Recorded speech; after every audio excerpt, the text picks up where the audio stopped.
Good afternoon.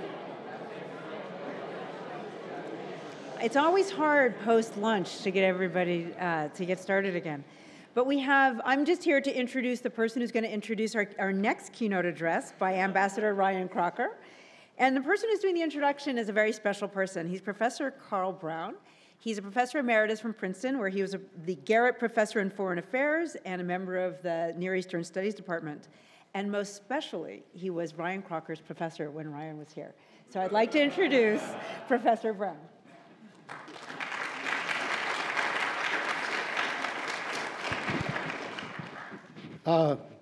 Being acoustically handicapped myself, I first ask if you're hearing me. Can you follow this joke? This is the test to see if you're hearing me. Three slightly deaf Englishmen going along the road. The first said, "I say, is this Wembley?" The second said, "No, it's Thursday." And the third said, "I am too. Let's stop and have a drink."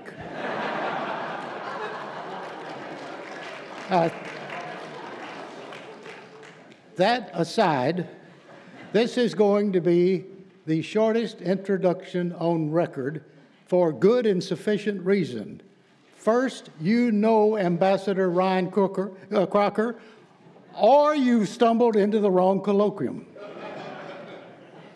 Second, I must rein myself in and not get all off track and off target talking about that wonderful year when he was here as a mid-career official from the State Department at Princeton. And I just want to say very quickly, and no more on that subject, I certainly relish his Princeton connection.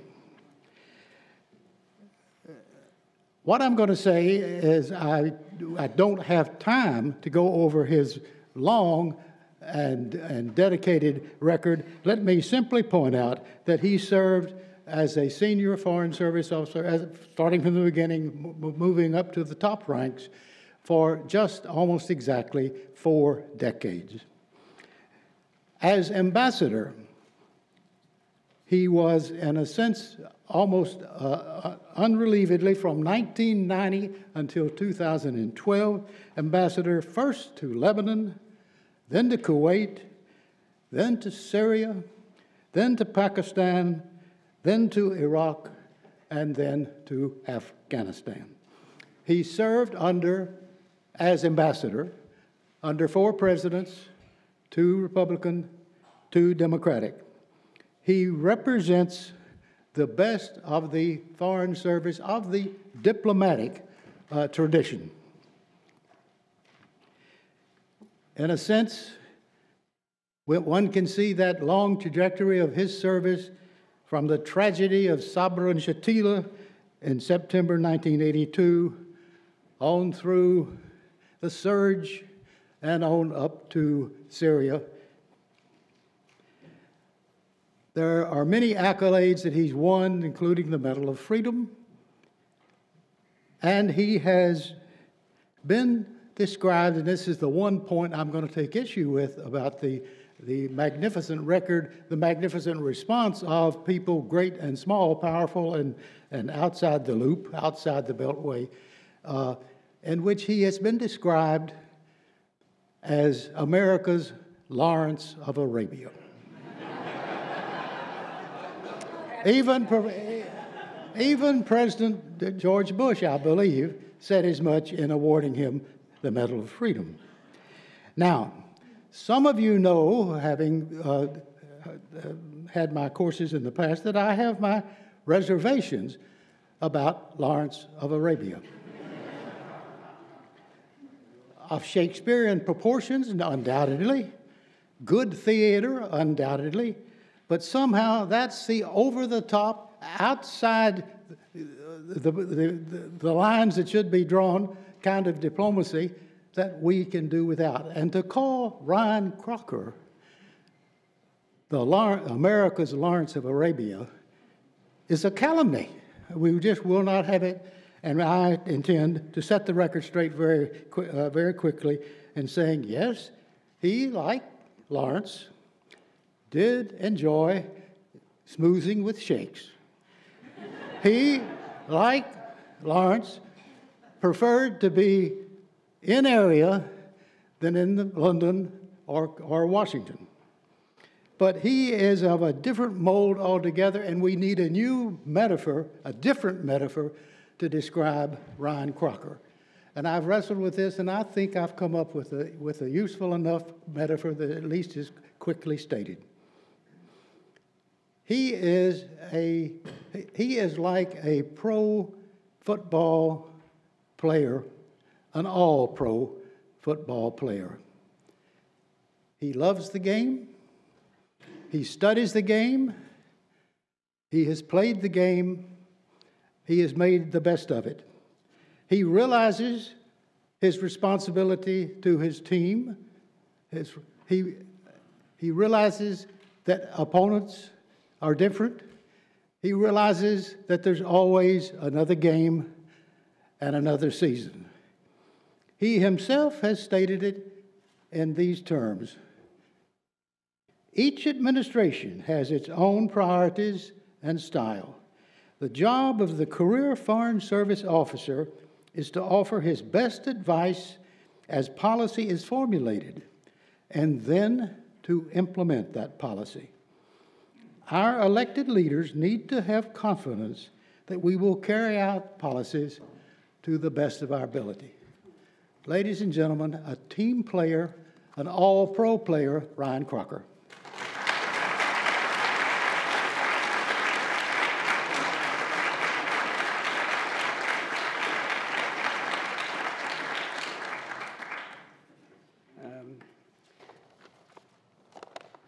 Professor Brown, thank you for that exceptionally generous introduction.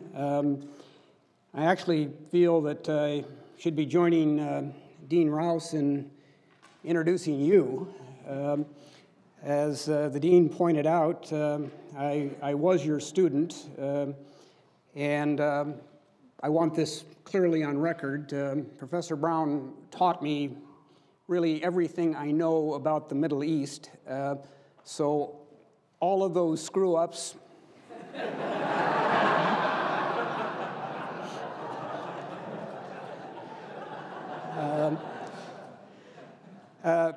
Professor Brown, as many of you know, literally wrote the book on the modern Middle East, and in particular, the interaction of that region with the West. His International Politics in the Middle East is one of two books that travel with me everywhere I go. The other is a practitioner's manual called Thinking in Time by Neustadt and May, Uses of History for Decision Makers. But it was Professor Brown who wrote the history and said a number of things that I'll never forget. One of them was that academicians should be policy relevant when they can, but never policy prescriptive. Real words of wisdom. That said, I've tried to put into practice everything I learned in your classroom. And coming back to my original point, you know, if you can imagine my career as a series of photographs. They would be photographs of every major setback to U.S. interests and policy in the Middle East since the Iranian Revolution, and in those pictures, I would be present in every one. So, you know, sort of first row, second from the left. This is billed as a keynote, and I told the dean, you know, you really can't have 3 keynotes and 1 colloquium, which means I didn't write a speech. I thought what I would endeavor to do really is, we've had so much already said, starting with Senator Mitchell last night, Bill Burns's comments, some great panel discussions. I thought I'd just comment a bit on that and be sure I leave plenty of time for questions. It's always great to, Dean, to have that coveted after lunch slot where you can tell how well you're doing by the frequency with which you hear the sound of heads thudding on the desks in front of you. So I will not be overly long, but I warn you in advance that Professor Brown chose that joke painfully well. I will be about that coherent. One thing we have not talked a lot about is something that Professor Brown is this nation's premier expert in, as his book shows, as his mini books show, is history. And in particular, how history influences this very tangled and turbulent present with which we're dealing today. Professor Brown taught me that you can pick your starting point, whether it's Treaty of Kachuk-Karnarji or Napoleon's invasion of Egypt, as sort of the beginning of a systematic intervention of the West in the lands of the Middle East. I start with Napoleon, his invasion of Egypt in 1798. Most Americans have no idea that Napoleon was anywhere near Egypt, but he had to fill time somehow between major European engagements. So there he was. He didn't stay long. He gave way to the British because the French, sitting astride their vital links to the Indian Empire, was more than they could tolerate. But in Middle Eastern eyes, it began this period of intervention that, for many in the area, continues right to this day. As one looks at the broader Middle East, from Morocco on the Atlantic in the west, through North Africa, the countries of the Levant, the Arabian Peninsula, Iraq, Iran, and what I define as the broader Middle East, to include Afghanistan and Pakistan, many ethnicities, religions, cultures, languages, one thing in common. Every single one of those countries since 1798, except for parts of Yemen and the interior of Saudi Arabia, was forcibly occupied by at least one Western army. And that has created, as Professor Brown defines, a special political culture in the Middle East, the culture of reactive politics. I think you used the phrase, the diplomatic counterpunch, because the peoples and states of this region learned a long time ago that they really couldn't stand against the modern armies of the West. You put up a token resistance, and then you melt away, and regroup, reorganize, study your enemy's vulnerabilities, and long after he thinks he's won a decisive victory, you start the real war. Whether it's Russians in Afghanistan or Americans in Afghanistan, whether it's the French in Morocco and Algeria, or the British or the Americans in Iraq. It's a fairly consistent pattern. A question was asked and an interesting discussion followed on, what really are the values of Islam and Islamism? And those of us who live in this country are familiar with the assertions, as one commentator put it, that Islam has bloody borders. Well, a lot of Muslims would say the blood flowed mainly in one direction. It was a Western involvement and Western interventions that led to these fights. So it's important to know this history. And it's important to know how the peoples of these regions perceive their history. It may not be exactly as we wrote it. For many in the broader Middle East, the Crusades were, about week before last in their memory as, again, the precursor to the modern era of Western intervention. And every Muslim knows where Salah ad-Din al-Ayyubi's tomb is, Damascus. So I mention that because we haven't really talked today a lot about history, yet it colors very much how Middle Easterners react to events, to each other, to the West, to America. It has led to a complex conflation, again from Professor Brown's book.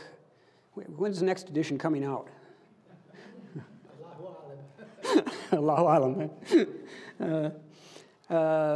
A conflation of local, regional, and international issues. We may think that, as we did in 1958, that we're landing the Marines on the shores of Beirut to block international communism after the coup against the monarchy in Iraq. Camille Chamoun got us there by playing that card, but really because the results of the previous year's election were so seen by the Sunnis as rigged against them that he had a domestic mess on his hand, and wouldn't it be great if the Marines would come and sort it out? Unlike the Marine landing in 1982, for which I was present, once Eisenhower and Dulles figured out that actually what was going on in Lebanon had nothing to do with the advance of international communism, we pulled the force with no losses. So I give you all of this by way of saying a couple of things. In the Middle East, with the horrific exception of 9/11, all our games, to play off of Professor Brown's sports metaphor, all our games are away games. That's good, If you're playing smash mouth football, you want to do it in somebody else's community, if you've got to do it. But if you're playing away games in other people's stadia, you'd better know their ground rules. You'd better know their history, their culture, their language, their perceptions of the West. You'd better know how they stack up their priorities, what they want to achieve, and why. And all too often, we as Americans who look forward, that's how we built this great nation, don't ask ourselves those questions. We tend to be ahistorical. Don't bother me about yesterday. Well, if you're intervening in a region as complex as the broader Middle East, you'd better know a great deal about other countries' yesterdays and how they perceive them. If we're ahistorical, we're also relentlessly monolingual. If they don't understand you the first time in English, just say it again in English, only louder. They will get the point. And the other thing we are is highly impatient. Once again, impatience built this country. Let's get on with it. Well, the rest of the world knows we're impatient, particularly in the Middle East, and that goes back to the point I made of the the reactive political culture, the politics of the counterpunch. Wait them out. Inflict pain, they'll go home. Worked in 1983-84 in Lebanon. Almost worked in Iraq in 06-07. And that leads me to two lessons. Well, I was going to say the lessons I learned in the Middle East, and you're thinking to yourselves, oh God, he was out there for 4 decades. You know, how long is this going to take? I only learned 2 things in 4 decades. One of them is pretty simple, and it flows from what I just said. Be careful what you get into. These are very complex societies with complex histories, and they have their ways of dealing with outside forces. So bring into play all the things I was talking about before you decide you're going to intervene. Relevant, I think, to the discussion we had earlier on Syria. The second thing I learned is just as important, and it's the obverse. Be careful what you get out of, because withdrawal, disengagement can have consequences as great and grave as intervention in the first place. Our withdrawal from Lebanon, for example, was highly edifying to the Syrian-Iranian alliance. Cause them pain and they will go. Worked for them in Lebanon against both us and some years later the Israelis. And they applied the same tactics against us in Iraq. Syria supporting al-Qaeda infiltration in the West, and the Iranians supporting extremist militias in the eastern part of the country, Jaish al-Mahdi, trained in part by Hezbollah. You know, on a warm March night in 2007, when I got off a helicopter, I was in a city and a country that was eerily reminiscent to me of the Beirut I had left at the beginning of 1984. The story came out a bit differently in Iraq than it did in Lebanon, but I would amplify the point that it was made earlier. The story of the Arab awakening, the Arab Spring, the winter of discontent. I think Ambassador Bodine had several other labels for it. Not those, I know, that was between us. It's is still in its early stages. So why can't they get their act together? I mean, after all, the Egyptians have had 2 whole years to develop a mature, functioning democracy. I was pleased to see Senator Mitchell touch on that last night. Well, there are a lot of reasons, and a lot of those reasons, again, have to do with the West. It's kind of hard to develop a mature, functioning political system, which, after all, took us decades, if somebody that doesn't speak your language is sitting on your neck, as was the case for much of the broader Middle East until the end of World War II. You simply don't have the time, the space, or the opportunity to develop a functioning and mature political system. That opportunity may be there now, but don't expect it to move quickly or in a predictably linear direction. Our own democracy didn't do that. You know, after all, it was, 8.5 decades after the Declaration of Independence that we almost destroyed our nation with our own hands in a civil war caused in large part by unresolved differences among the founding fathers that they just kicked down the road. I think many of the Arab states are going to do a lot better than that in producing stable societies. But this is the work of many years, and we need to understand that.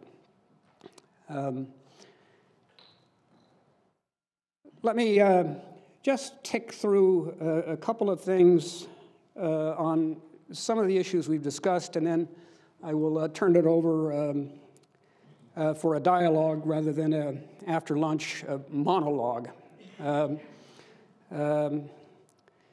As I said, mercifully, most of you couldn't hear, but that won't stop me from saying it again. As we look at Syria,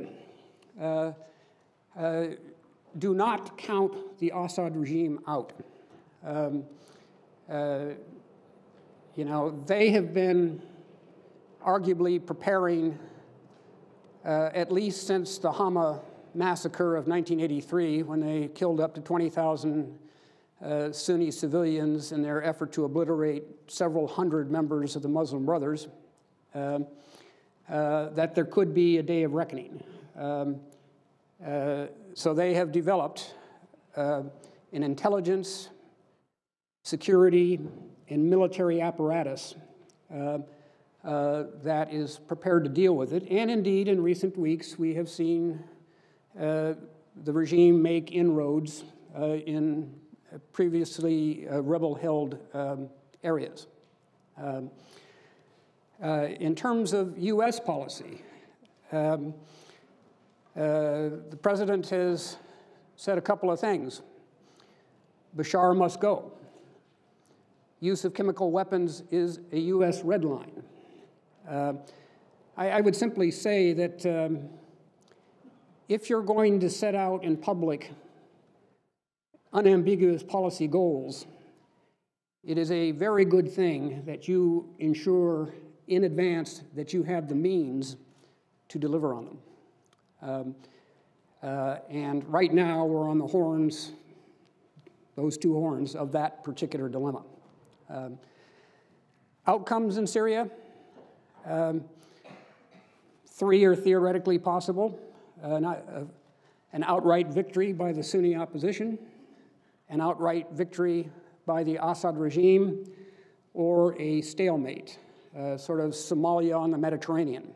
I'm not sure that we would get Michael O'Hanlon's Balkans, where things were neatly enough divided that you could think of an intervention force. But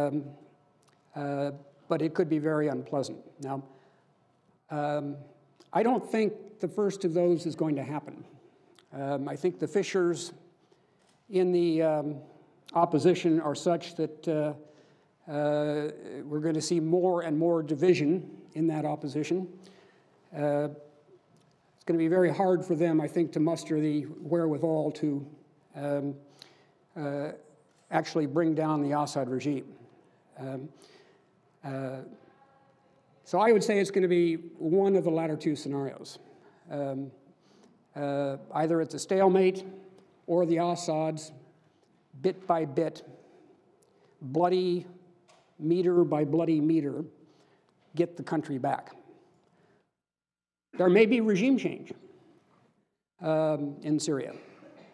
But if there is, I would bet it would be something along the lines of Maher al-Assad taking over from Bashar al-Assad. And if you thought Hafez was bad, Bashar's worse. Have you met Maher? The other thing I'd note about the Syrian conflict, just to illustrate the complexity, is not only is it a brutal sectarian conflict, it is a regional conflict as well. Pitting, for example, Saudi Arabia and Qatar, both of whom are arming different factions of the resistance, not much caring what the politics of those factions might be. The reason they don't care is because they're doing this to get at Iran.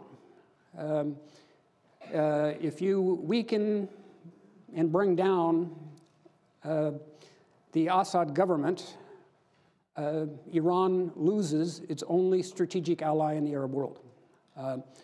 For the Saudis, that's a good thing, and much as they approached Afghanistan in the 1980s, as long as you get the kafirs and the infidels out, be they communists or be they Shia, that's a victory. And so what if Al-Qaeda winds up running the country? So again, levels of complexity here.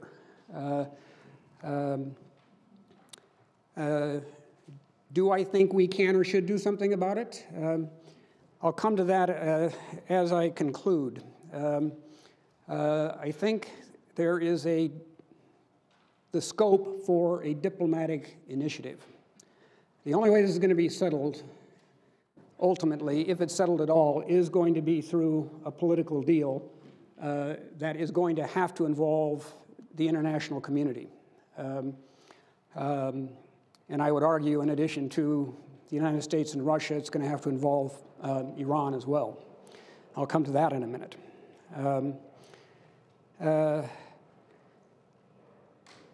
We talked a bit about Islamism. I'm not quite sure what that is, and I thought Professor Jamal did an excellent job in talking about Islamic values.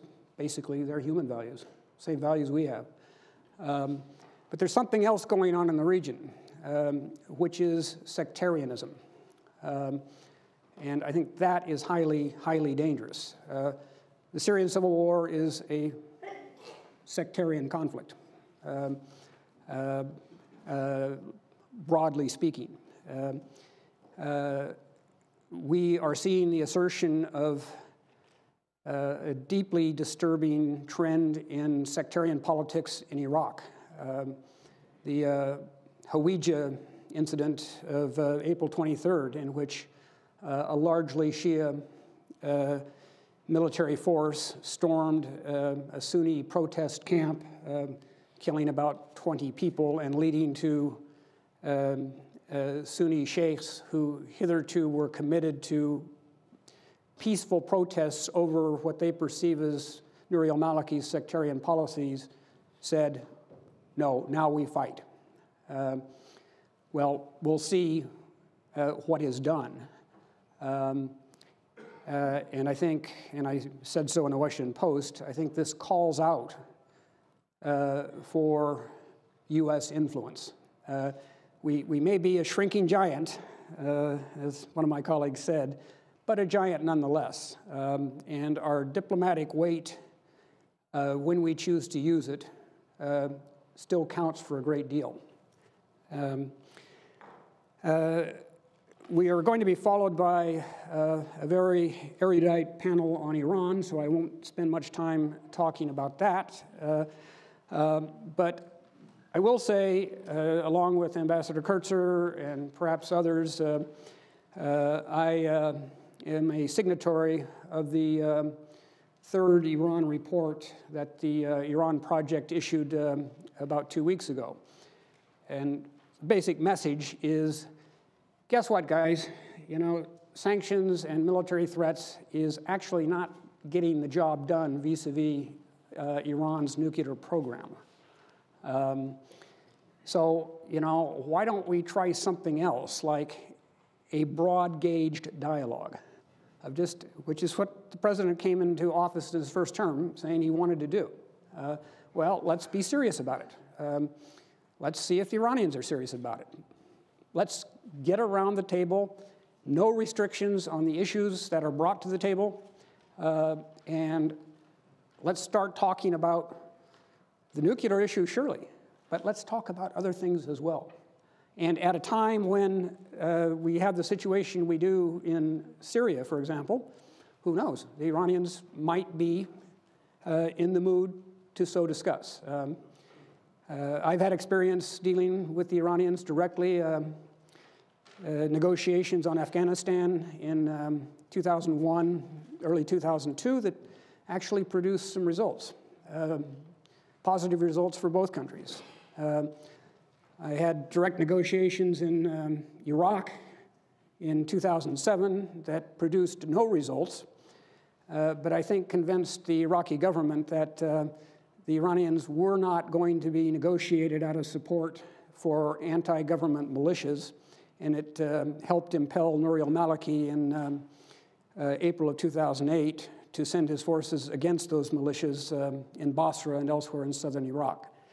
Even a failed negotiation can sometimes produce some pretty important results. Let me just say two things about countries we have not discussed, but I define as part of the broader Middle East, Afghanistan and Pakistan. In Afghanistan, as we draw down our forces, there is an architecture in place that I think would prevent a return of either the anarchy of the early 90s or the Taliban of the later 90s.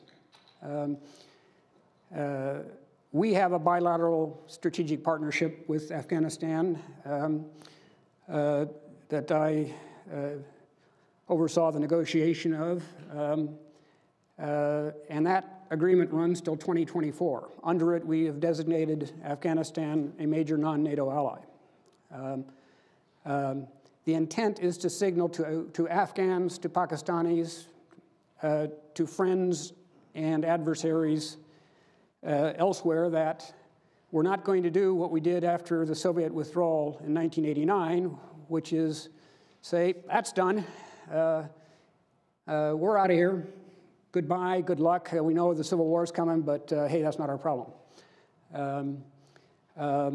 And on the way out, of course, we sanctioned Pakistan, or basically did not renew a waiver request for something called the Pressler Amendment, let it apply because of Pakistan's nuclear program, and they went, as they put it, from being the most allied of U.S. allies to the most sanctioned of adversaries.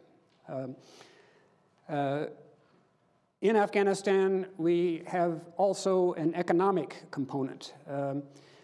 The international conference last July in Tokyo produced pledges of $16 billion in the out years after 2014 to help support social and economic development in Afghanistan. There is a security component. Just about a year ago, President Obama convened in Chicago a NATO summit.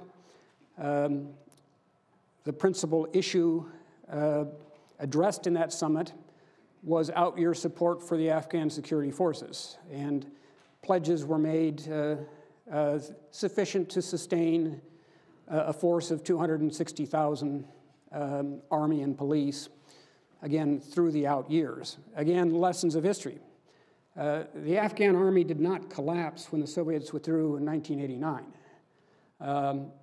It didn't collapse when they subsequently pulled their advisors. It more than held its own against the Mujahideen for 3 years until the money ran out and the paychecks stopped. Then the army disintegrated and the war was on. Through the Chicago summit, we have the funding pledges in place to see that that doesn't happen again. I've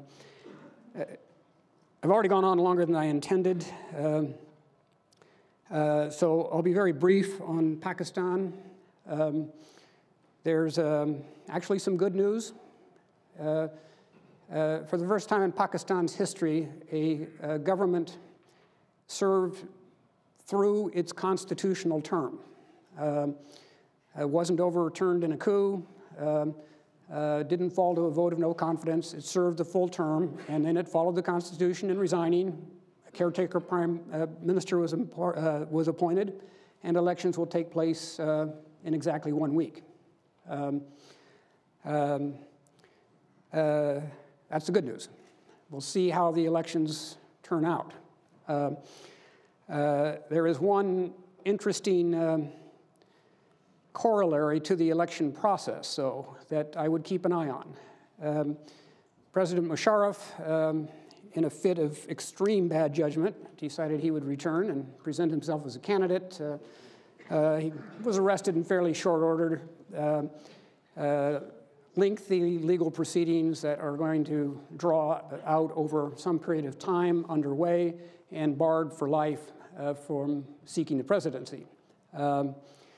So what, you might say? Well, the so what here is that many in the Pakistani military don't see this as determining whether or not Musharraf, during his time in office, violated law.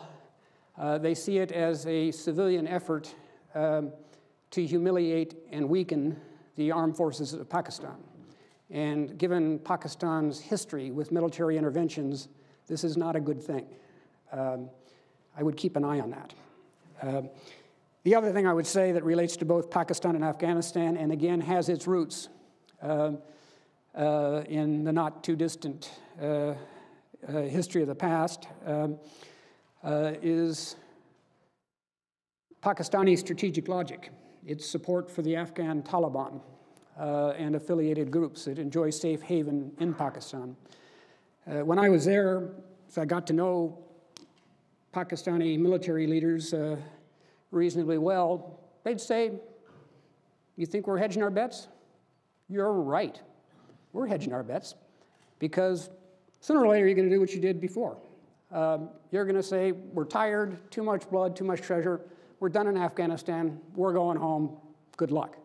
And we, Pakistanis, do not want to be left with an existential enemy in the form of the Afghan Taliban, who they helped bring into being as a way of putting an end to the civil war that they saw as destabilizing in Pakistan. Again, that's their narrative. We may have a different one, but, you know, it's theirs that counts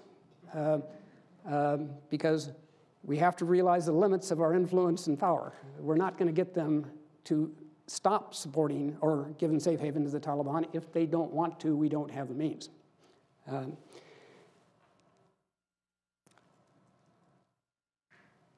Pakistan perhaps is the greatest challenge this administration will face in the course of the next 3+ years. 185 million people, nuclear weapons, and highly unstable, facing multiple insurgencies, some by groups that they helped create and have now turned on them. But if anything were to seriously go wrong in Pakistan, given the weight of its population and its nuclear arsenal, that is truly a strategic threat. What would help in Pakistan? Economic development, clearly. But guess what? We have free trade agreements. We have MFN arrangements. Pakistan, in its most important export, textiles, still labors under the Hawley-Smoot tariffs. That anachronism of American history, and they are one of the few states that we impose them on. So what to do? Well, one thing not to do, I think, is another military intervention in Syria or elsewhere. Nor should we disengage. And I worry about what I see as an increasing mood in this country, perhaps within the administration, toward a neo-isolationism. Let's just pull back, fix our own problems, you know, let them do whatever it is they're going to do. And if we're going to do something, let's do it in Asia. Let's pivot to Asia. To use an anthropomorphic image, if you pivot to Asia, you expose an important part of your anatomy to the Middle East, which is probably going to bite it very hard. What I do recommend is engagement of another kind, diplomatic engagement. You know, I think we need to be very involved in Iraq diplomatically. I think we need to sit down with others, as I suggested, and see what might be possible in terms of a political settlement inside of Syria. Maybe it's an impossibility, but we need to talk about it. We have talked to the Russians, as Ambassador Burns has suggested, I think we need to broaden that dialogue. We particularly need to be talking to the Turks, as well as other regional states, as I suggested, including Iran. Again, we are not the determinant power in the region, but we are still the world's dominant power. We need to use that power in non-military ways through diplomacy. And here I worry about the legacy of Benghazi in the wake of the assassination of a good friend of a number of us here, Chris Stevens. His death became a horrific political football used by both parties for partisan advantage. A shameful thing to watch, in my view. But more than that, it basically produced a mentality that says zero risk. You know, if a diplomat gets killed, somebody's going to pay the price. You know, people are going to get fired, heads are going to roll. Well, you cannot do effective diplomacy in conflict zones without running risks. And America's diplomats, you know, looking at my colleagues here, you know, have all stepped into the line of fire. Many cases, multiple times, and always readily. When we are sworn in as Foreign Service officers, we raise our right hands and we swear the same oath that our brothers and sisters in uniform swear, to support and defend the Constitution of the United States against all enemies, foreign and domestic. You know, that does not mean just in the bistros of Paris or the cafes of Brussels. It means going out where the stakes are really high, the going is very hard, and the dangers are very real. And you cannot have a zero-loss mentality any more than you can for the military. You know, as someone who was a Foreign Service officer for 4 decades, I had no particular interest in getting killed personally, and I hated it when my colleagues did. But, you know, they died defending America's interests forward. Because right now, ladies and gentlemen, your front line is your Foreign Service.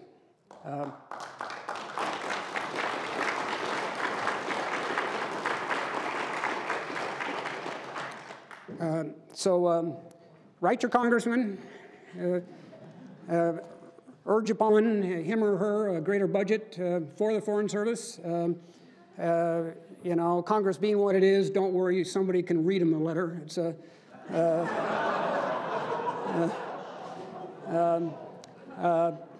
but the serious message is, if you don't want to have to send the Marines back to whatever hellhole it may be, send your Foreign Service forward. And with that, I would be happy to take questions and comments.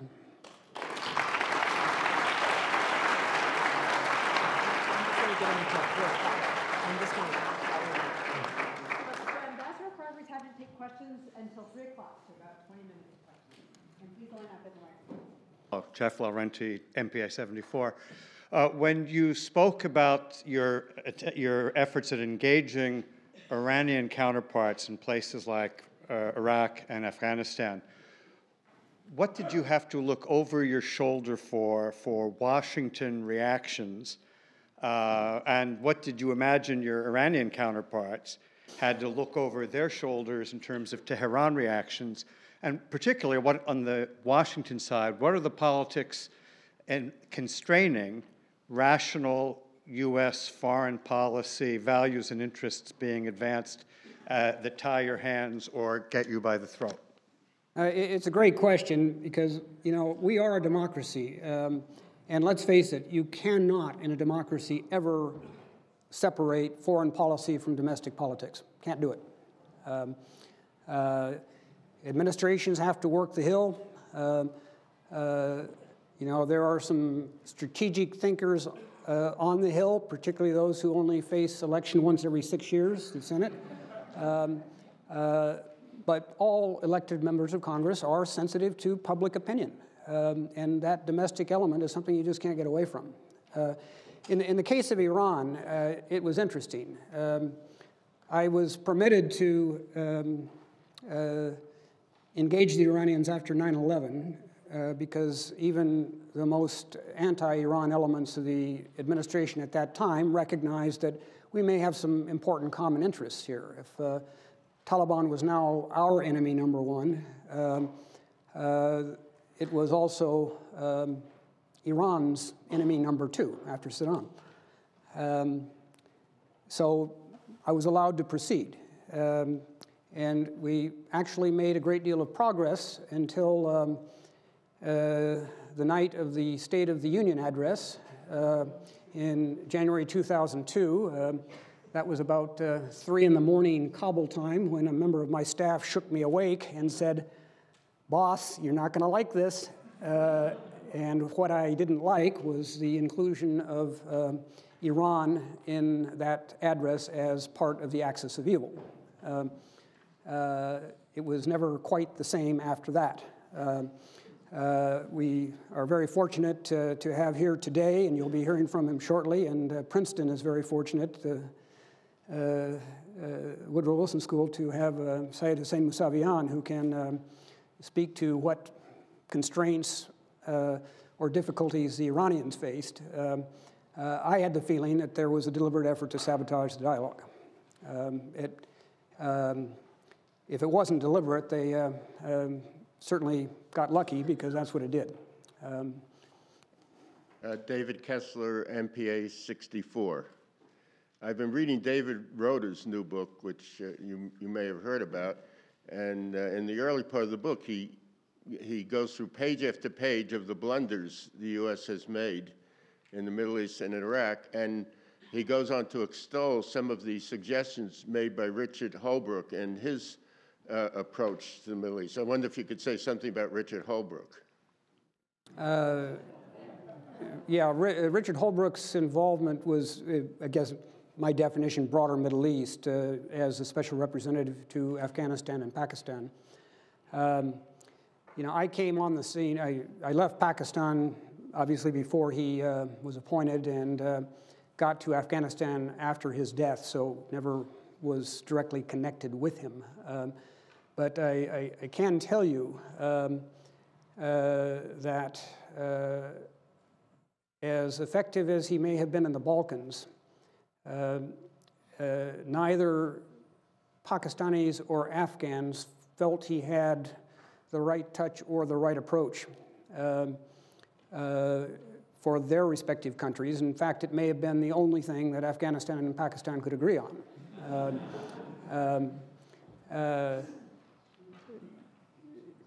President Karzai, rightly or wrongly, believes that there was an effort in which Dick Holbrooke was very much involved to see that he was not reelected in 2009. Again, I wasn't there. I was closing out things in Iraq, so I can't speak to it, but it is a deeply held view of the president, and it colors our bilateral relationship to this day. And again, this is a region where perception is reality, and we've got to understand that. You know, what you say may be as significant as what you do, even if you're not really doing anything. But that is the perception.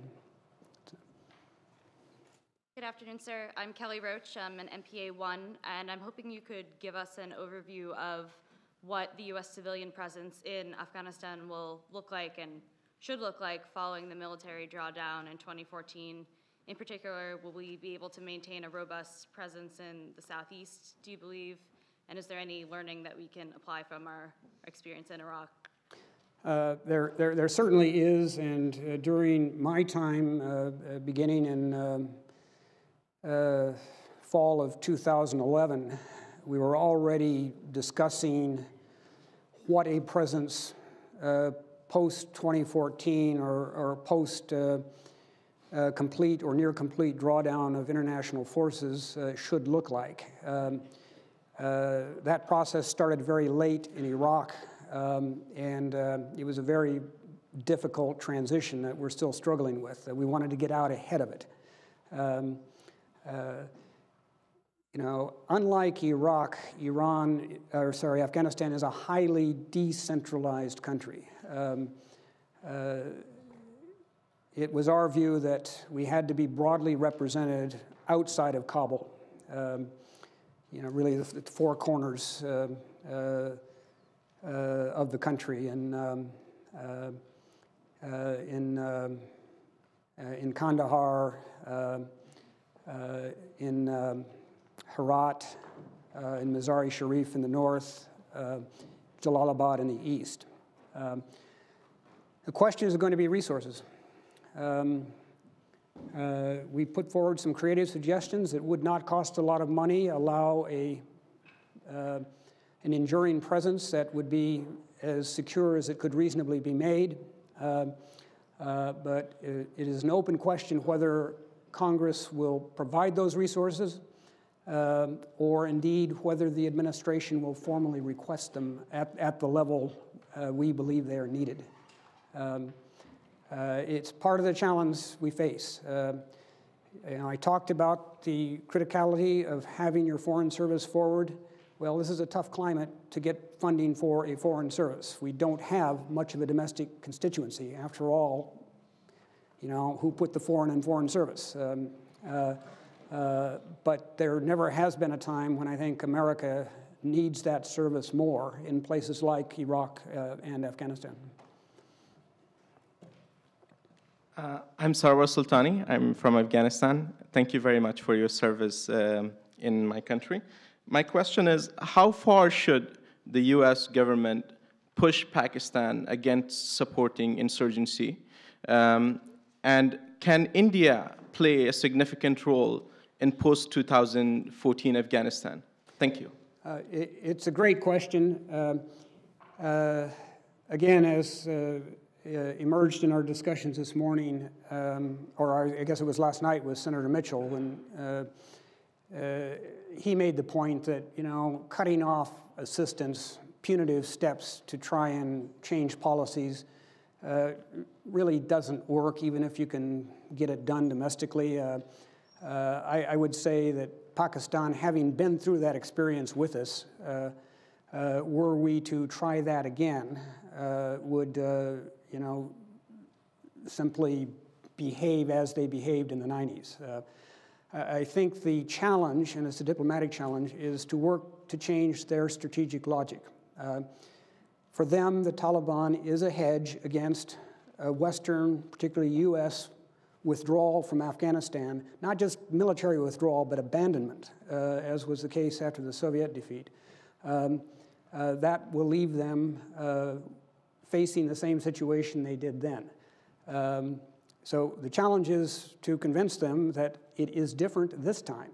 We're in it for the long haul.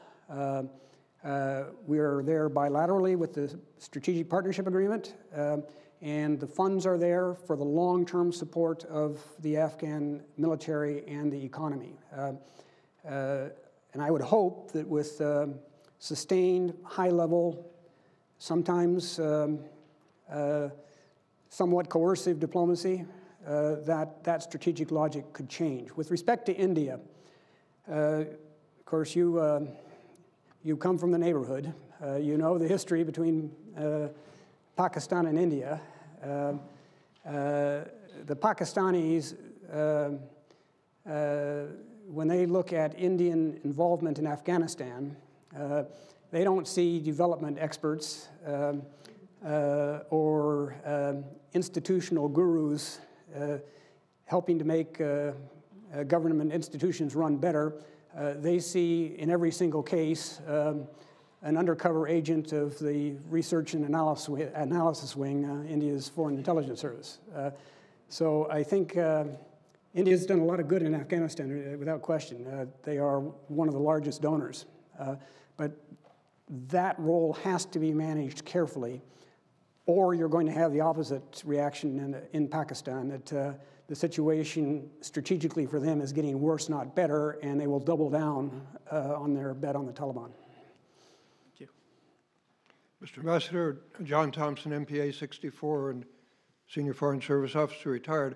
I'm hesitant to return to a point I raised this morning, but you somehow evoked it when you said, well, an ambassador was killed and people looking, heads must roll.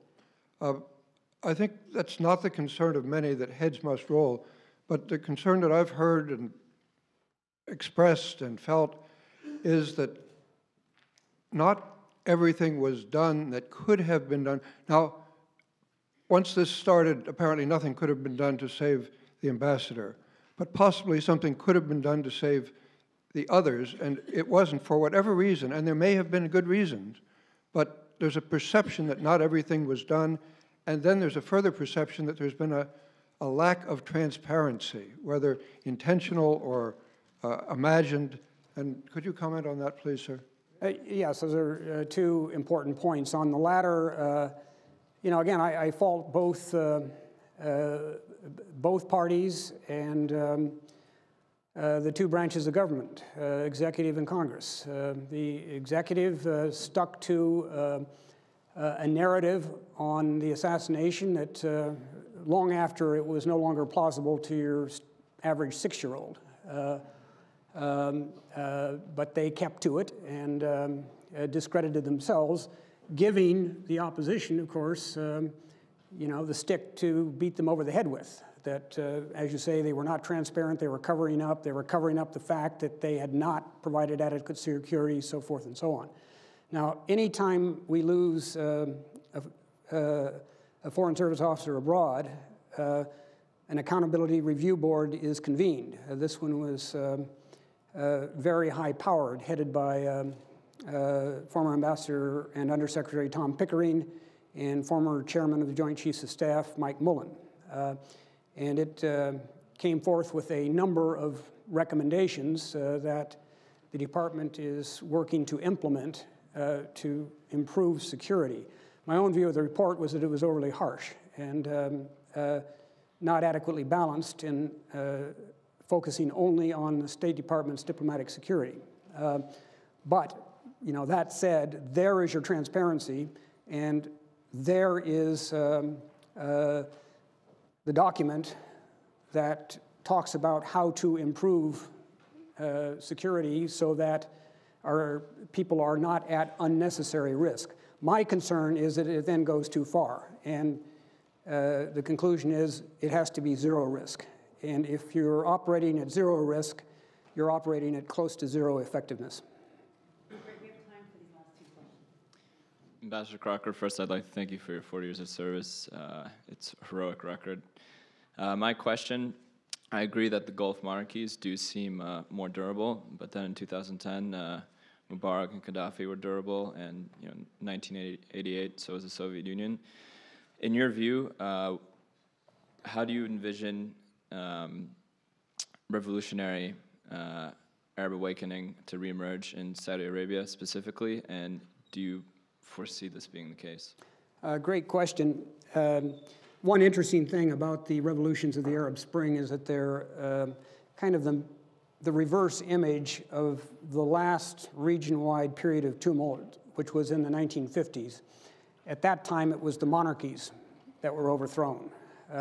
This time, it has been the so-called republics, the autocracies. My idea of an extreme long-range prediction in the Middle East is about a week from Wednesday. You go broke in a hurry going beyond that. But what I would say about the monarchies, those that I have some knowledge of, is that they have their own ways of staying in touch with their people. King Abdullah of Saudi Arabia, for example, has spent basically his entire adult life traveling that country, meeting with tribes, listening to grievances, providing redress. So although it is certainly not a democracy, neither is it a rigid autocracy, out of touch with its people. The Sultan of Oman, do you happen to know how it's 2 or 3 months a year that he's on the road in his country, covering every inch of it, meeting with everybody. Is that sufficient to prevent revolution? Well, there was an effort at revolution in the 1970s in Oman that the Iranians helped put down with their ground forces. So I can't say it is, but I think we need to have a little bit of humility and modesty in what we think we know about other people's internal conditions. Yes, we're the world's greatest democracy. Yes, we support democracy, but it isn't only democracies that are in touch with their people or give their people voice or act on the grievances or desires of their people. So the demise of the Gulf monarchies has been predicted relentlessly, at least since the early 70s, and they're still around. Saudi monarchy has been in existence since the 18th century, more or less. Yeah, they have legs. Thank you very much. Okay, who gets the last one? Okay. Mr. Ambassador, you mentioned before Pakistan and the need for economic development in the country. I have a question. Normally, I'm a very truthful person, but in this instance, I wasn't. I was invited by President Zardari to come visit him in Islamabad, and I didn't tell my wife that, or my daughter, because it would have gone nuclear. But so to speak, yes. But we had a very interesting meeting, and among other things, we build hydro projects, and there's an accelerated melting of the glacier there that's causing flooding and killing people, and of course they need energy.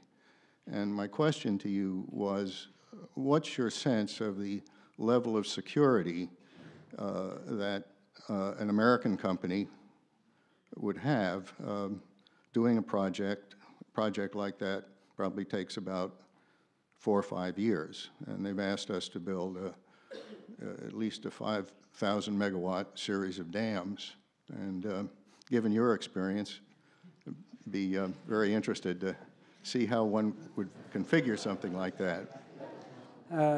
You know, I hope it goes ahead because, again, as you say, they need both the energy, the horrible energy crisis, and they need the flood control. You know, I would get a good security consultant. I would look at prospects for joint ventures with companies from countries that have more experience and exposure in Pakistan and may not carry the same electricity that we do, so to speak, for an on-the-ground presence.